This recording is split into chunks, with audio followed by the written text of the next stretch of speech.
தான் போகிறோம். எவ்வளவு பெரிய இமாம்களை புனிதர்களாக நாம் பெற்றிருக்கிறோம் தெரியுமா?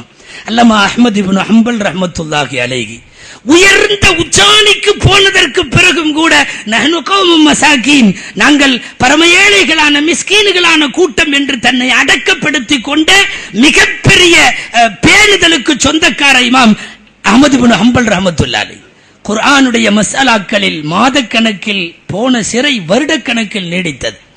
खलीफा मुअतसम இமாமுல் ஆலம் அந்த இமாம் அபூ ஹனீஃபா அஹ்மத் இப்னு ஹம்பல் ரஹ்மத்துல்லாஹி அலைஹியோடு முனாதரா என்கிற தர்க்க விவாதம் செய்வதற்கு நாட்டில இருக்கிற நிறைய பேரை கூட்டிட்டு ஜெயிலுக்கு வந்தார்.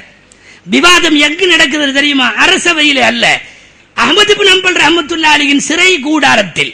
வந்த அத்தனை பேருக்கும் சிறை கம்பிகளுக்கு பின்னால் எந்த கிதாபு இல்லை, நோட்டு இல்லை, எழுத்து பதிவு இல்லை, பேசுகிற எல்லாரிடத்திலேயும் ஜெயித்து விட்டு வெட்கக்கேடாக அவர்களெல்லாம் எழுந்து வந்த போது, பொதுவாக அரசர்கள் தோல்வியை தாங்கிக் கொள்ள மாட்டார்கள்.